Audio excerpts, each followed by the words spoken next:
Welcome to the community engagement webinar on engaging with our asylum and refugee communities.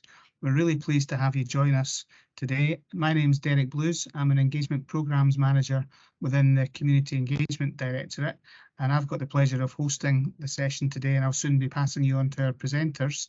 Just so as you know that to support us with sound and picture quality, we've switched off both cameras and mics at this stage, but please use the chat box throughout the webinar to share your questions and comments, and we'll pick these up at the question and answer session at the end, where we'll also switch the camera and mic functions back on for you. We'll be sharing the presentation slides, and we're recording the webinar, and we'll put a recording on our website. Please use the link that we'll put in the box to find out about the upcoming events. And I'm going to hand you over to Maureen, but if you do have any difficulties during the session or need any technical support with the webinar, please contact Linda Young and we'll pop her email address in the chat box for you. So with that, I'll pass over to Maureen, who works in our Greater Glasgow and Clyde office. Thank you, Maureen, over to you. Thanks, Derek. Thank you. Hi, everyone. My name is Maureen McDowell. I'm an engagement officer and I work for Healthcare Improvement Scotland Community Engagement Directorate, and it's within the Glasgow and Clyde area that I work, and I support the Health Board, the partnerships and the local communities with engagement. I'd just like to thank you for joining the webinar today. I'm a bit of a Luddite, so I kind of work from hard copy paper, so apologies if I'm kind of dropping my head a wee bit, but it just keeps me right.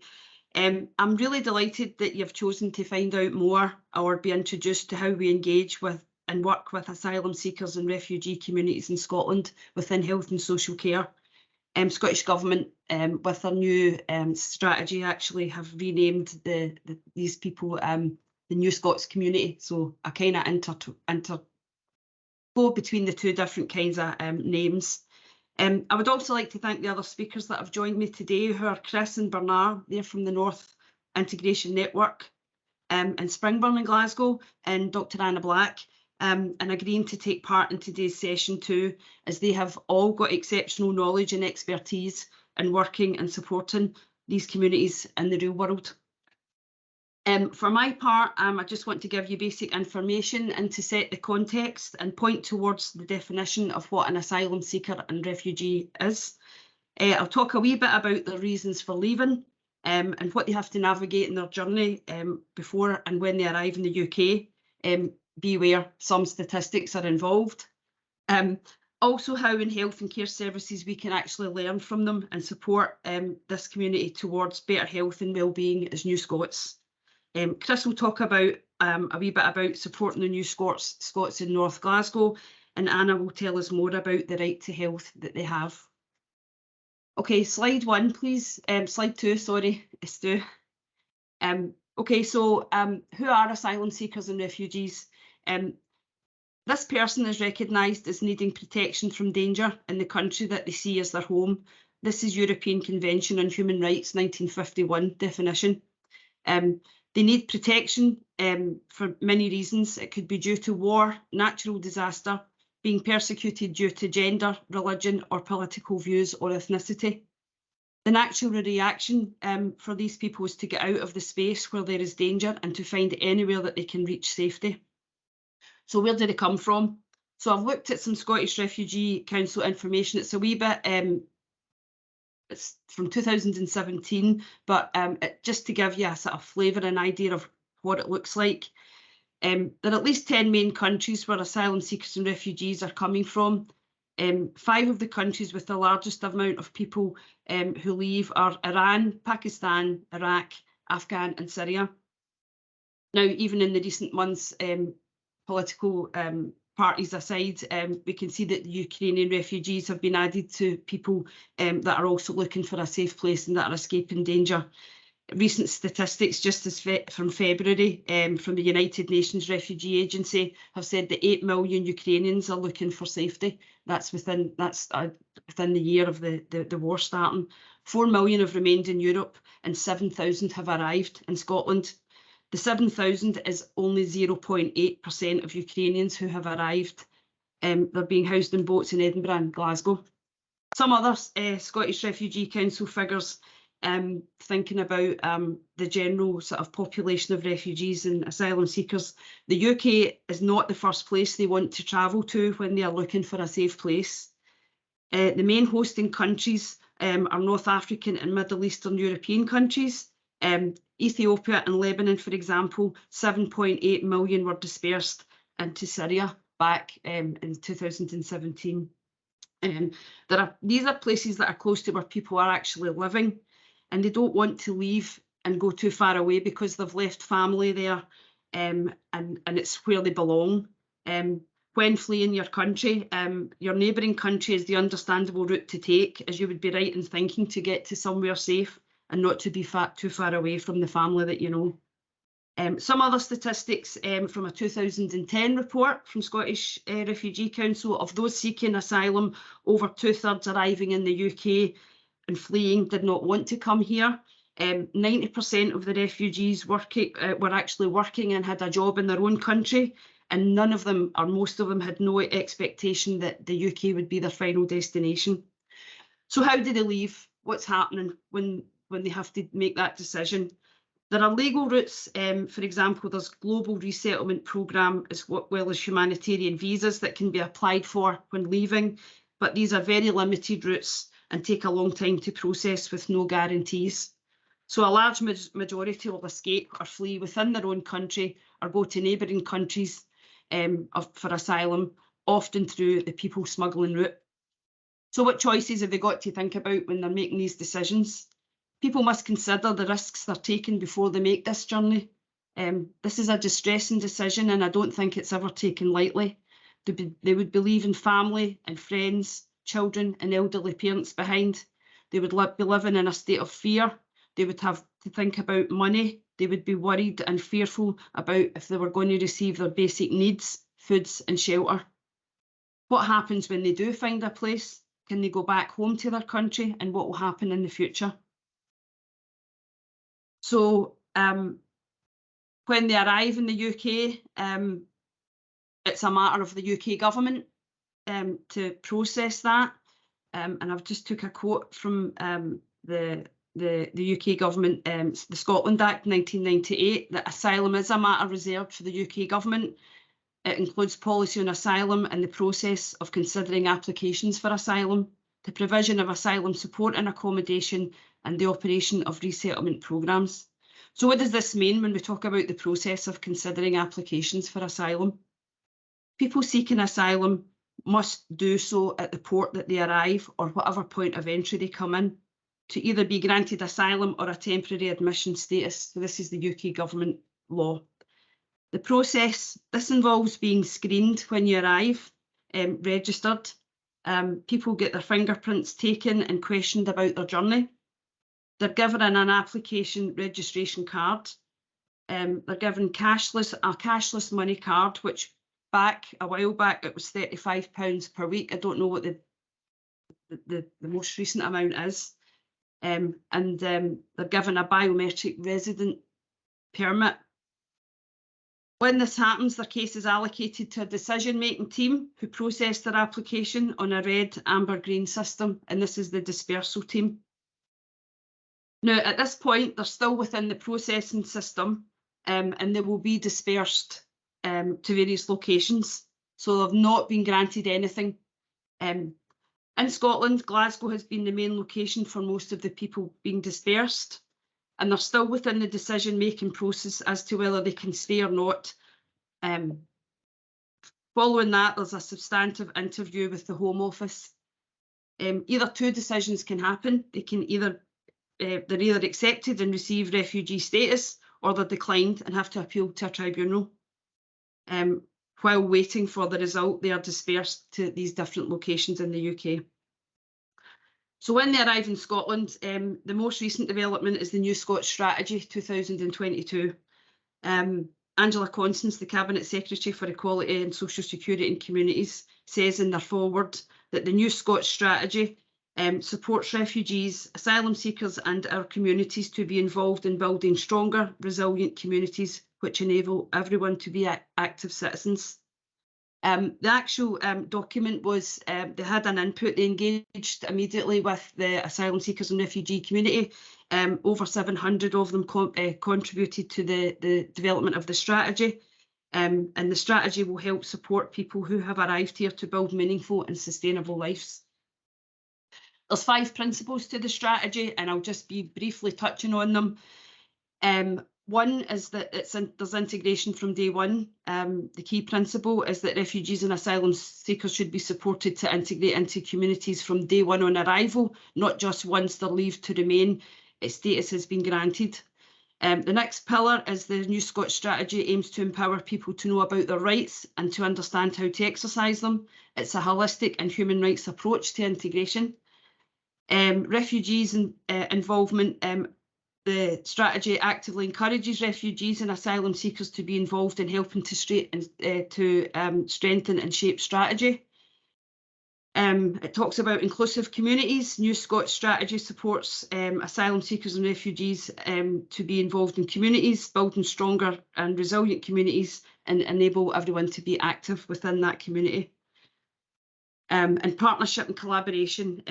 The strategy has been developed to coordinate the efforts of organisations like us and community groups across Scotland involved in supporting refugees and asylum seekers.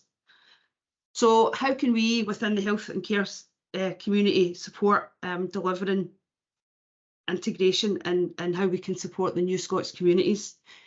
For me, one of the big pillars that we work from is person-centred care. From the Human Rights Declaration regards health and wellbeing, one part I've pulled out is that everyone has a right to a standard of living adequate for health and wellbeing of himself, of his family, including food, clothing, medical care and necessary social services.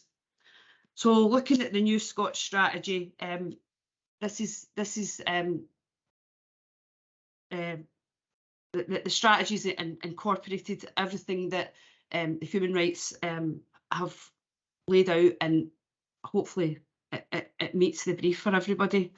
But some refugees and asylum seekers face barriers still to accessing these services, and it's for a range of reasons. Now, person-centred care, as I understand it, is a central principle that understands how we deliver care to the people of Scotland. Its aim is to help citizens to have a good quality of life and how we can support them to make the right decisions about their health and pursuing that aim. So what we can do in delivering our services, we can better inform patients. We can consider the use of language and how we enable access to information for patients. It's a process, person-centred care, and asking not the patient the questions, but asking yourself questions. How are you delivering your service? Are you supporting people by providing clear and understandable information in various formats and languages? These tools are things that help people understand what they can access and help them work towards making informed decisions about how they use their service and what's right for them. These are small contributions, but they can hopefully work towards the New Scots and let them feel that they're being included and supported in using health and care services. Working with patients in collaboration, that's part of person-centred care. This helps to build trust within a community. Some New Scots have experienced trauma and stress that has lasting effects. Listening and asking what is important to them in a way that we can learn from them is helpful in building relationships and working towards having a better understanding of what concerns that they might have. It also helps build trust. It allows trust to develop and for us to understand what these patients need in order to use our services better. It makes a difference to let them see that they are being listened to. Another thing is, again, is ask yourself the question, reflect on how you can do something. It's usually a small thing towards supporting and improving the delivery of your service for that patient. Have a conversation, and this is the most important part for me. Find out what it's like for them. Find out what they've experienced. This is a way to feeling understood and builds trust in delivering care that's right for the patient and their families. I'll leave you with a very quick example that I've picked up very recently. It was from Dr. Jim Ruddy. He's the Chief Medical Services at University Hospital Monklands. He just done the first podcast for Healthcare Improvement Scotland. And it was on, he was talking about compassionate communications training. Dr. Ruddy took part in a compassionate communications training. It was part of an adverse effect. It was training for adverse effect review systems. When I listened to the podcast, he said that this training led to positive impacts of communication passionately, clearly and regularly during an adverse event review with patients and families. So we can understand what he's meaning when he's talking about an adverse review, when they're looking at these things of why risk is high and they want to mitigate risk. He advised that having these conversations with families in these reviews at the start when reviewing an adverse event had a very strong impact on the relationship he developed with the families and understanding of the outcomes during the adverse event. And I see the principle as the same in talking with compassion to patients of the New Scots communities about their experiences, about what services are available and how to get the best outcome from them. It's an opportunity to build trust, and it's a way that we can support people managing their own health and well-being. That's me done my bit. I'll pass over to Chris and he'll talk a wee bit more about supporting the New Scots communities in North Glasgow. Thanks. Magic, thanks Maureen. Yeah, so my name's Chris Dixon. I'm with an organisation called North Glasgow Integration Network. Now we're a grassroots community organisation who are based in the northeast sector of Glasgow. We cover the sort of G21 and G22 postcode areas within Glasgow. So if you're familiar at all with Glasgow, that's areas such like Springburn, Sighthill, Royston, Germiston, Vermilloch and Milton. And basically what we do is we try to support the New Scots within the community in any way that we can. And that could be kind of through our one-to-one support that we do through our casework, supporting individual clients with their needs, with whatever it might be, or it could be, when our community groups and social activities and our English speaking classes. So I'll break that down a wee bit further actually about kind of what we do. So we provide free social activities for our service users. We try and have as many of them as we can kind of throughout the year, and that they can take on such things like our community arts groups, which meets every Wednesday. We also have a group for parents with children under 5 that meets every Thursday, and then we try and have different cultural celebrations and community groups during like your Easter breaks and your summer breaks and that kind of thing. So that's kind of some of the sort of social activities that we have. And we also try and provide kind of well-being groups. So when we have well-being groups, we'll invite external partners who've maybe got expertise in mental health and well-being to come out and do a bit of work with a targeted group through kind of different mediums, whether it be music, dance, yoga, whatever, so we try and kind of provide kind of groups like that as well. We also put on ESOL classes, which is English speaking for other language classes. We have them 3 days a week as well, and again that's all free, and with those classes there's the opportunity for our service users to then go on in some cases onto college for further education and training. Now for ourselves, being a grassroots community organisation, the biggest challenge that we face is always funding in our capacity to actually deliver our services, because we're publicly funded, and we've just received confirmation of our main sort of source funding grant over the next 3 years. We've just received confirmation of that, and typically, like probably most organisations, there's been a reduction in what we're going to get the next 3 years. So that's not ideal. It doesn't really help us a great deal. But what it does do is it kind of forces your hand in trying to be kind of creative in how we're actually delivering our services and how we can be more efficient and how we reach our service users. What would have really helped for ourselves would be have our own sort of main office and community hub.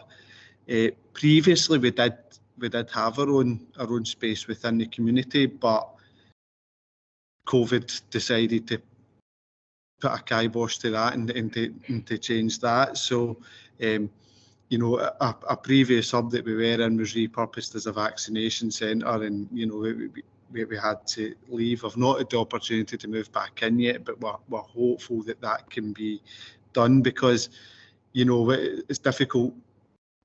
It's difficult to be a community-based organisation when, as a sort of staff and volunteer team, you know, you're perhaps based at home and not always being within the heart of the community.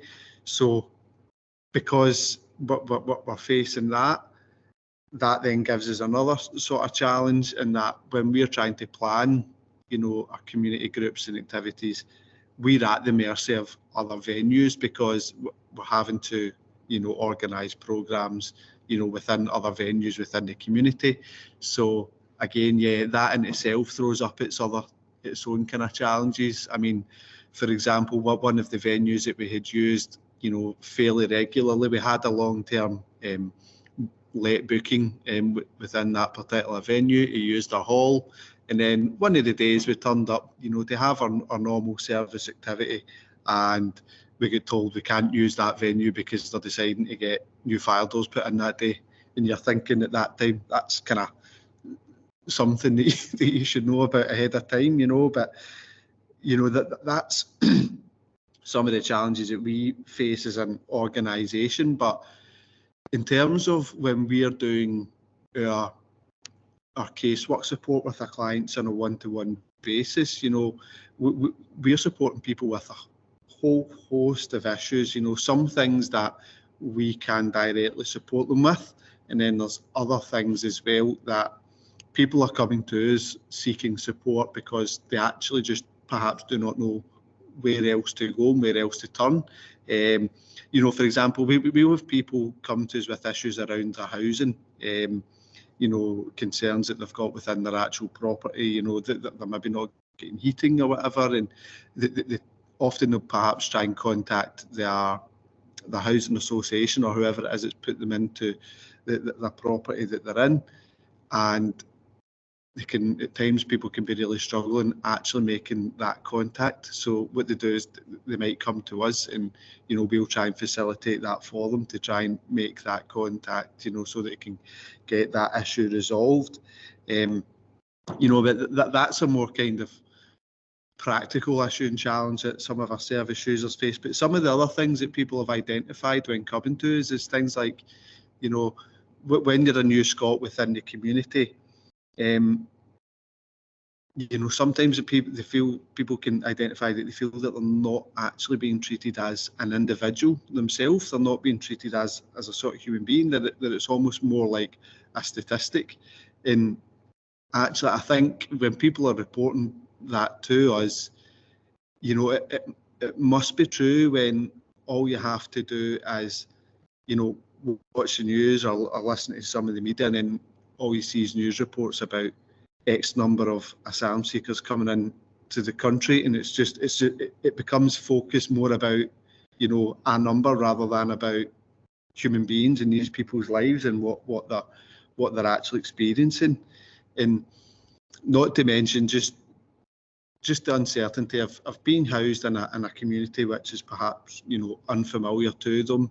They might be housed in an area where they have no historic links with that area at all. You know, they could be moved into the community. They don't know anybody within that community, no family or friends. You know, and obviously they might not have any sort of grasp of English language. That, you know, that there's that level of English language might not be the greatest. So there's things like that. And also when it's not unusual as well for, you know, some of our service users to be housed in a community, housed in a property. They just begin to settle into their community, start creating those links, and then that family or individual gets moved again. you know, and that can sometimes happen quite last minute. They get moved again, you know, from the property that they're in into another area of the city or another area of the country. And there's a lot of things that are going on in these people's lives, which seems to be very much out with their control, that they're not sort of, they don't have a great deal of ownership over about what's going on. So again, that kind of goes back to, you know, a feeling of not being treated as a person, as an individual, but again, just going back to that, being treated as a statistic, a number, you know. And, you know, we've experiences of people who are here perhaps on their own as well, again, housed in an unfamiliar community, unfamiliar environment. You know, there's a lot of isolation there. You know, they don't know where the sort of local amenities are that they would perhaps rely on, or where to go and get, you know, X, Y, or Z, whatever the case may be.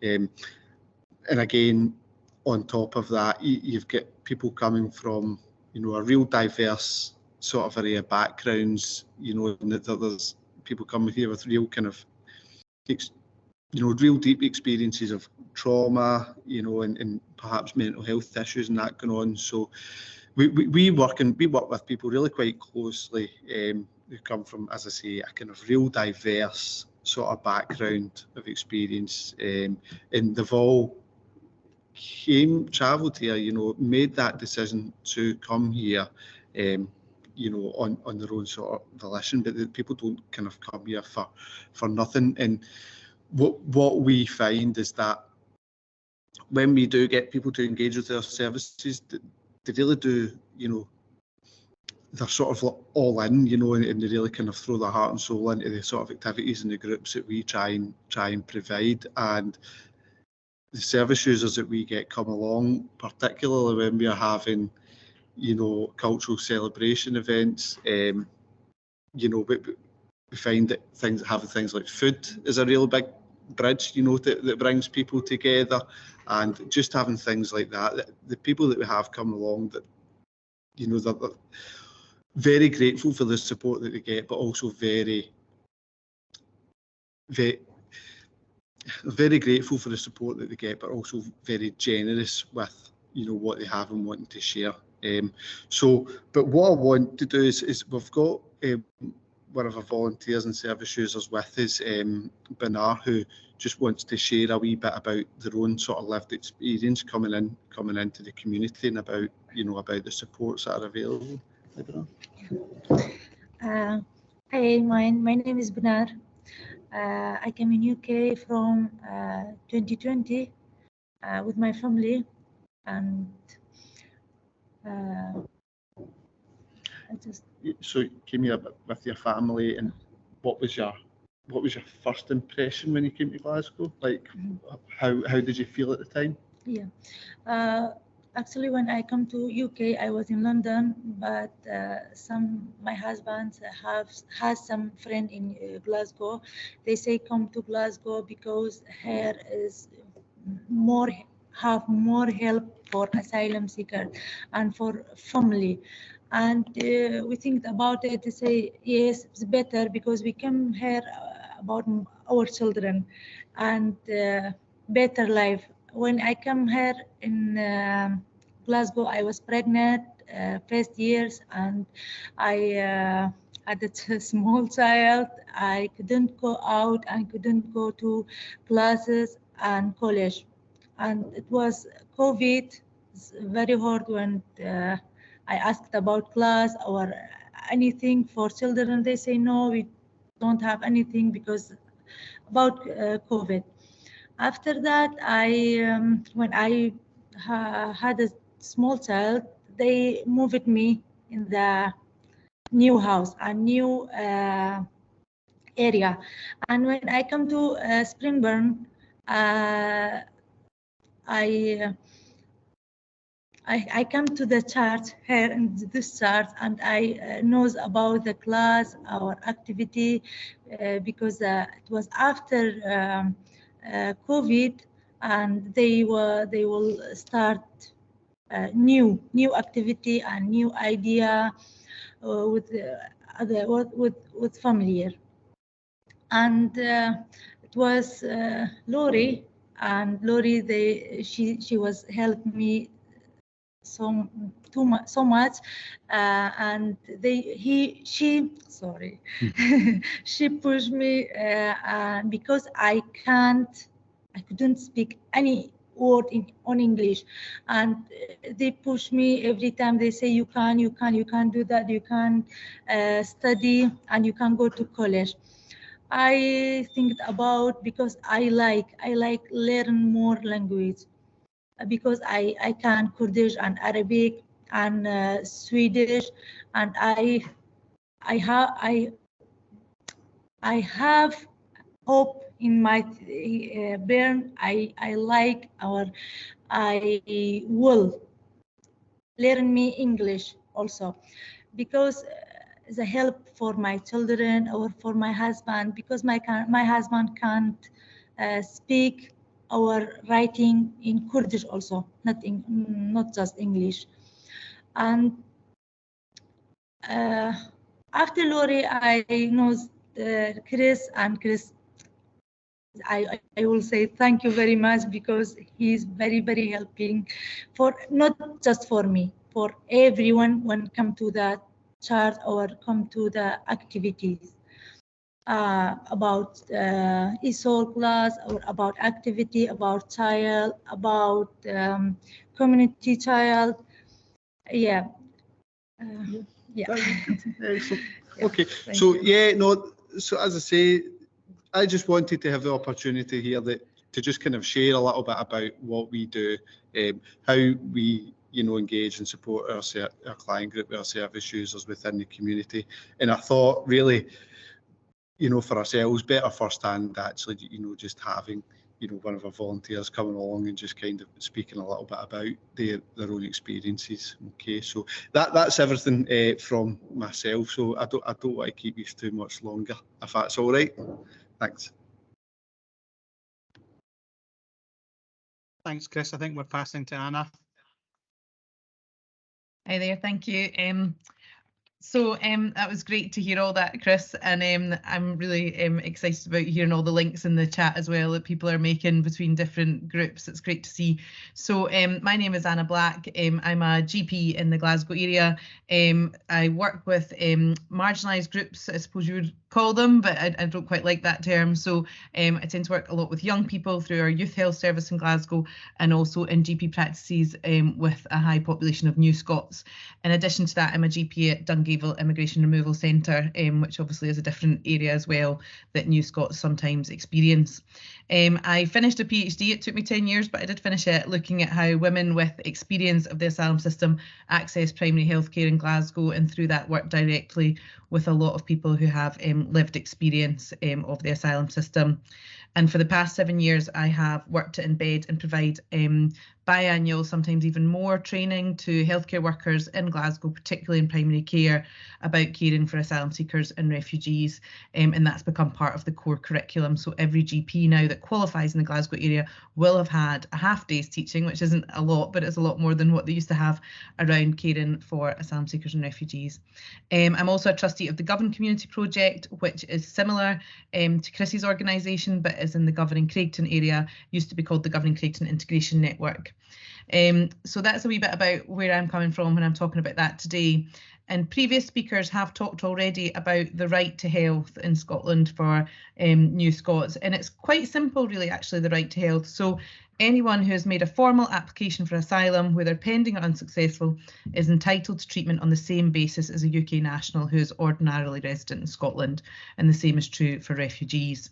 So whilst that seems basic and simple, what isn't basic and simple is how to deliver that right to health in practice. And there can often be a difference between the sort of solid right to health that people have, and also the more nuanced sort of ability to access appropriate healthcare. So for the right to health to be fully realised, healthcare needs to be accessible.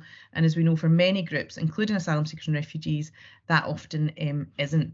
And access and appropriateness can look different for different groups of people. So going back to Maureen's presentation about person-centred care, And I think it's important that even within the population of New Scots, they are a heterogeneous population, and often the only thing that people might have in common is that they're not within their country of origin. So we have to still be very person-centred, even when dealing with who we see as a population.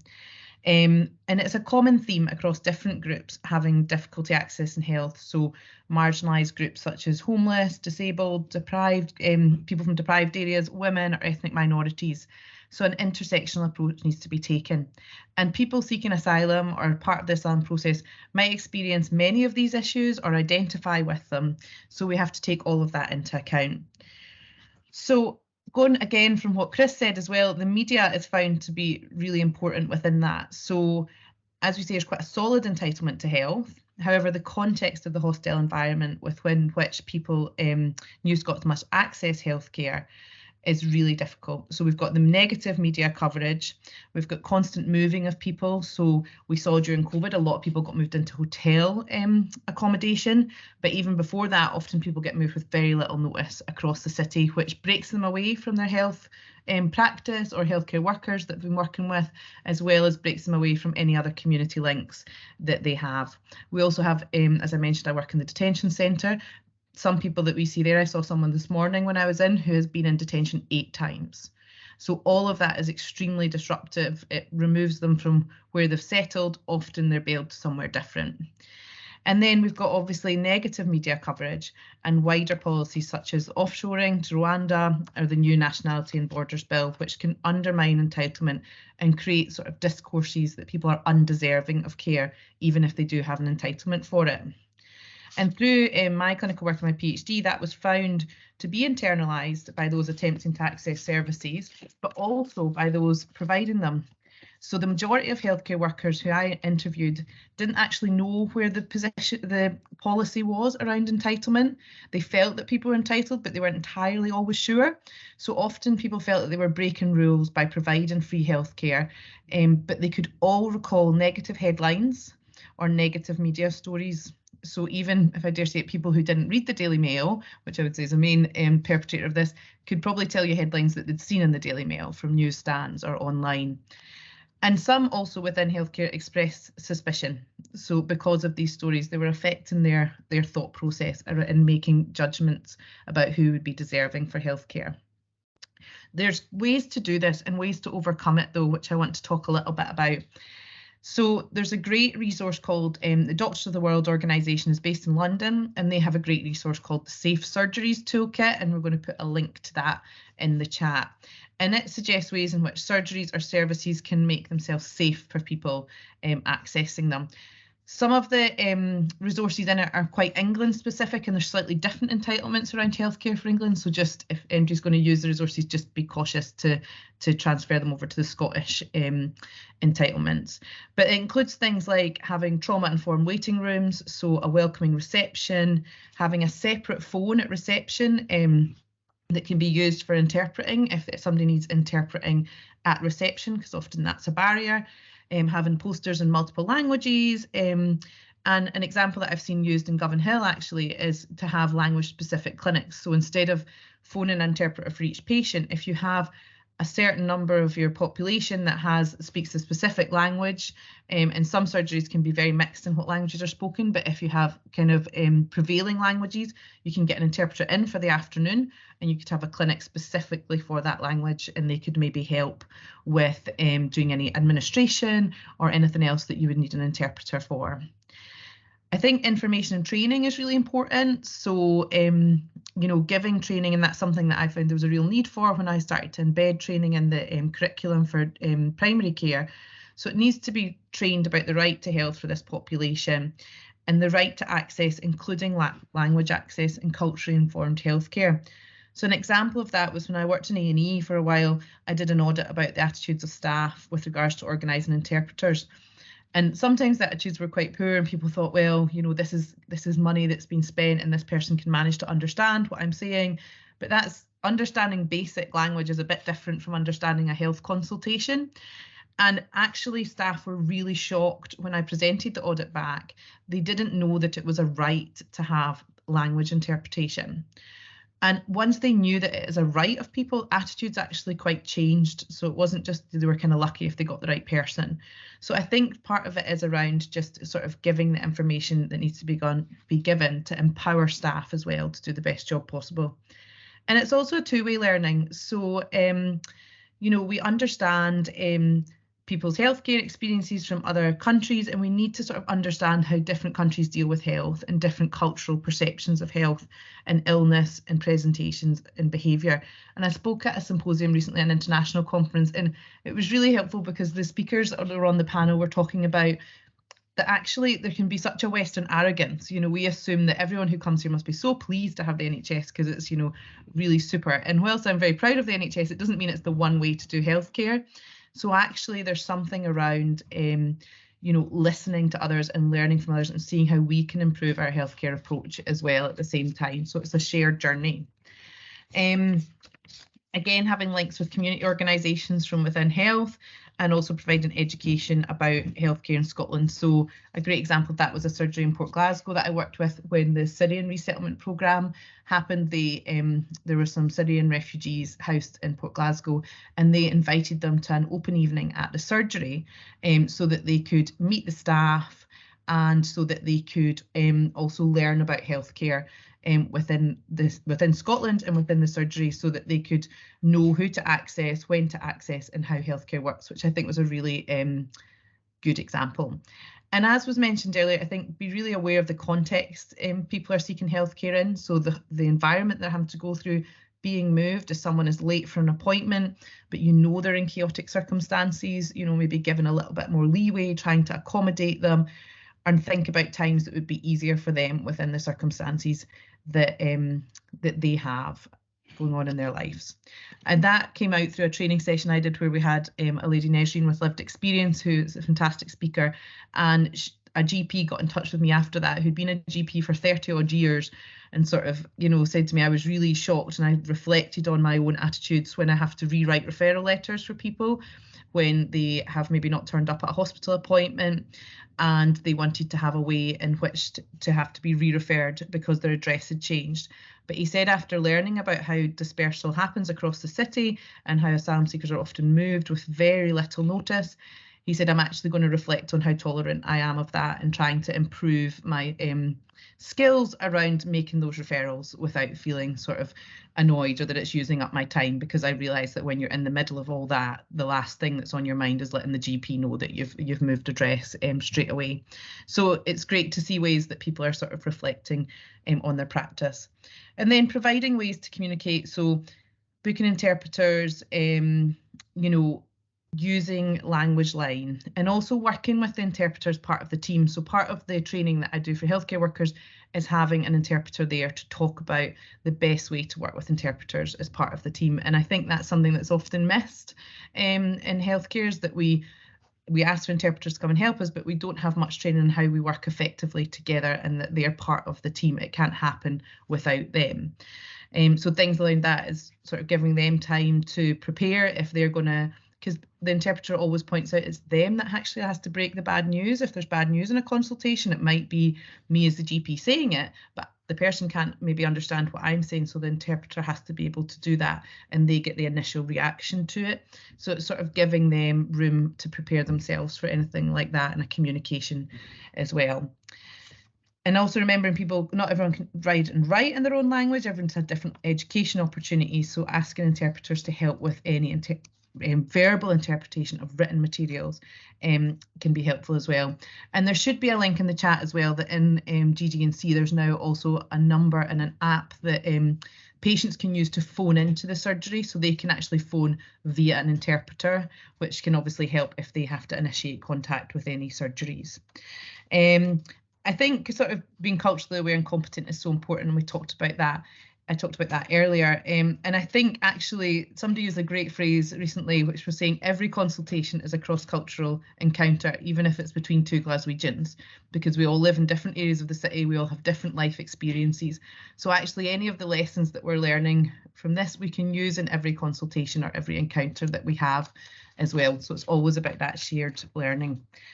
But I think just to kind of finish up my bit, I think, you know, working as GP, I'm aware that also the NHS and the third sector, as Chris had said, we're all under immense pressure. There's resource shortage everywhere.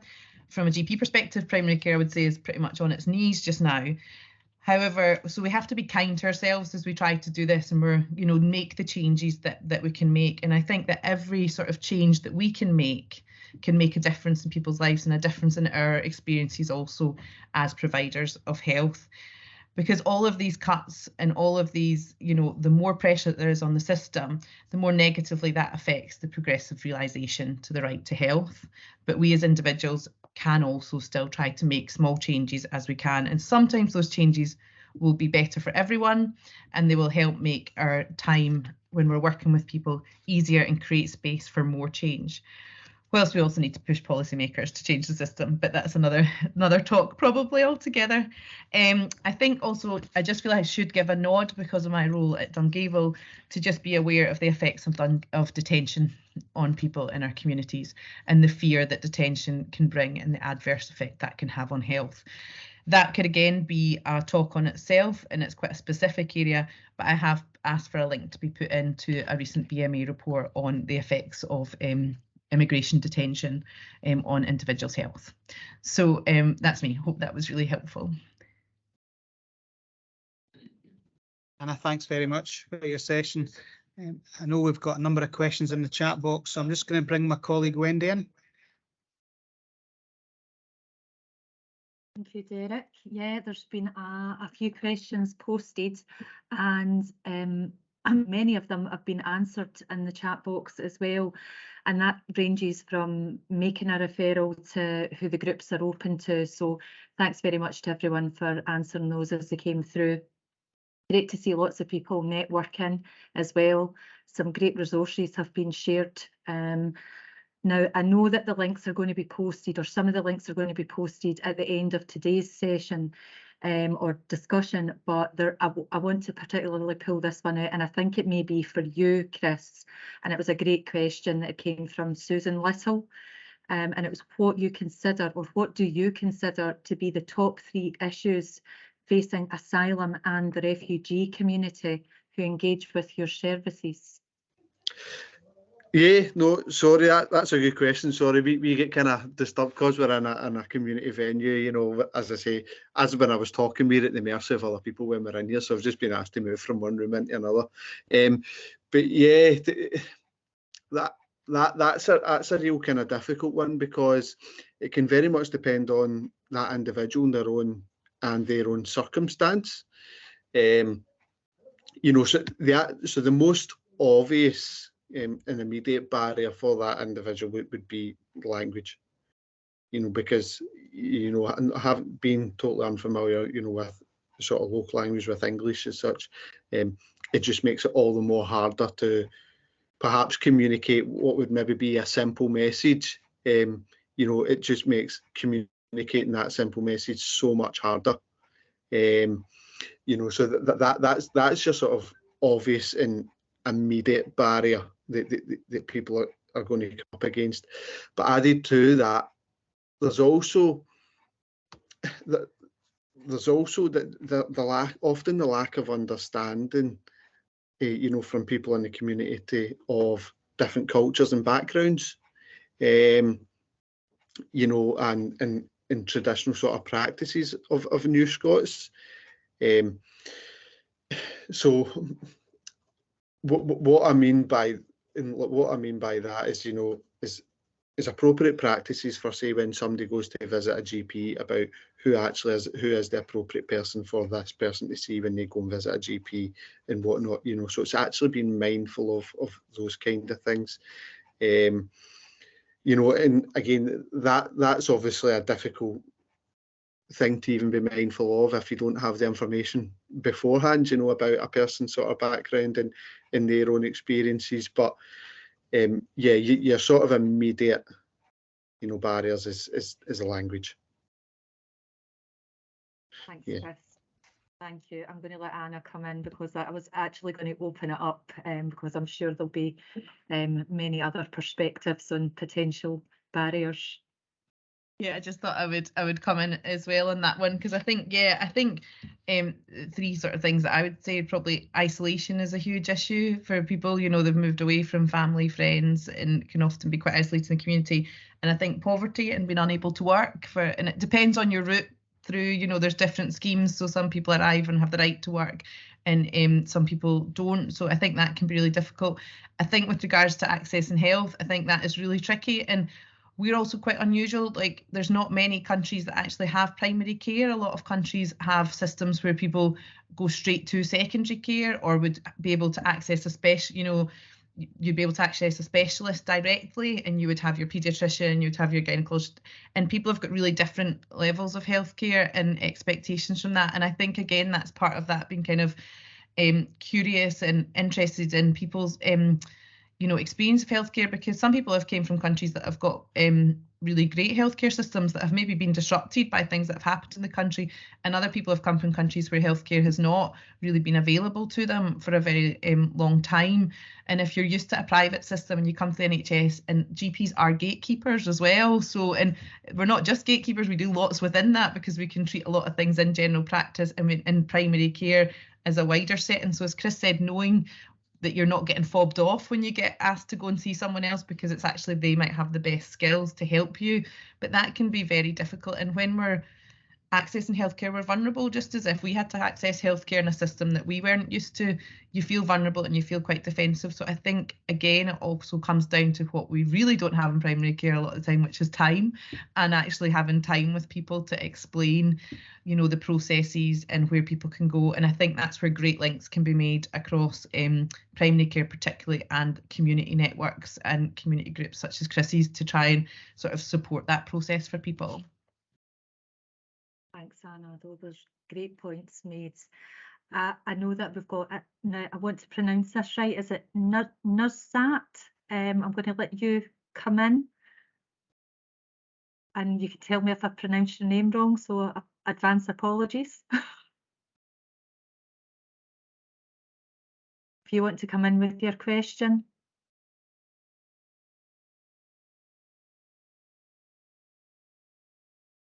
Linda, I'm going to call on your tech support here. I don't know if there's an issue or... No, should be able to speak. No. Okay. No. Okay. Are you able to unmute the mic button? It's I unmuted. think that was it. Yeah, that's it. Thanks very much. Thank you, Wendy. Thank you, Anna and Chris and everyone, Maureen. A couple of clarities around Anna's. Your information were really valuable, but I think few of the things we were not up to date around interpreting. So I'm part of the Equality and Human Rights team within NHS Greater Glasgow and Clyde. Happy to meet up, Anna, with you to give you up-to-date list. But a couple of things I thought I'll raise. One is that the primary care don't receive a face-to-face interpreters anymore unless the appointment is over 46 minutes. So that's one, because all the independent contractors, they get telephone interpreting for us now. The secondly, we don't use language line because every 4 year our contract, because we have to tender things. So just now the company that provide the translation interpreting for us, especially telephone interpreting, is Capita, and we have our in-house interpreters as well. But for translation we use Global. But our tender is up for renewal, so it might change. So it's not language lines. So that's one thing. The other, I think, Anna, you gave an example of Govan Hill. It was true at one point, but because I'm part of the equalities team, we absolutely don't agree with that system, because it could be that your patient come in and very easily the staff can say, oh, this is not your day today. You come back on Thursday, we can give you appointment because we will have the interpreter there. So it goes against the equalities point of view. So we don't advise any service to provide afternoon for Urdu speaker or morning for Romanian speaker, because it's not about, it's not mainstreaming then. So what we are saying to our staff within NHS or primary care, the advice is that you book an interpreter if you need one. Whenever that is, rather than having afternoon for a particular community, because it's not. But there were a time when they used it because we gave them block booking of. I'm not part of interpreting, but I support interpreting a lot within the job that I do. So it's changed now. They're using telephone interpreting. They can book a face-to-face interpreter if it's a child under a 2-year-old. And if somebody's got disabilities, like somebody's deaf or somebody's got other disabilities, then they can book a face-to-face interpreter. So that's where I thought I would just clarify, and Anna, it's not your mistakes, because things change so rapidly because of the tender issue, and all the changes happens all the time. So I thought I'll share it with everyone, but I'm happy to meet and give more information if anybody needs it. But it might be that I'm saying this, and because we're due renewal, if you hear back from me in 1 month's time, you might hear that maybe a language line got the contract from us. We don't know, that could happen as well. But the best thing is to look for the interpreting website, interpreting service website. It comes under staff bank. They're under HR. So all the information is there. But if you email me, I can send you more information as well. And I do give training for staff regarding the interpreting service, because we cover translation and interpreting both. But I would agree with Anna and Chris both that because I do love engagement work in the community, that asylum seekers' biggest deal that we deal with is around communication and language support and isolation and mental health, and all those things are very much come often when we speak to the asylum seekers. Sorry, it's long-winded thing, but I thought I'll clarify things. Anna, I know you had your hands up. Thank you, Nizat, for pointing those out. So I should just clarify, when I was talking about interpreting, I wasn't just meaning face-to-face, I meant telephone as well, which would obviously be our baseline. But I know that for me in healthcare, we do still occasionally use face-to-face if we have specific circumstances. And if you need it, you can book it. And sorry for using language line. I did know it's Capita, but we all just call it language line in practice. So that's probably where I've got that. And I think that the Govan Hill issue, that was from training a couple of years ago, so pre-COVID. I think I totally get what you mean about mainstreaming. The example that I was thinking of there was specifically around a mother and baby drop-in clinic. So that was maybe potentially why they block booked for that. So I think there needs to be a little bit of flexibility around what works in each practice. Great. Thanks both. So thank you to each and every one of you who've been, over 100 people who've joined the webinar today. Thanks to Maureen, Chris and Anna for their presentations and for the links. We're really glad you found an hour in your lives to join us today. And as I mentioned at the start, we'll be sharing the presentation slides and the recording on our website. You'll just see some questions that will pop up on your screen that will help us plan and improve on our series of webinars. And I'll just finish with a shameless plug for our next webinar on Wednesday, the 8th of March at 2 p.m. And thank you for joining us again today. We'll put a link to our future events within the chat box. Thanks, everyone.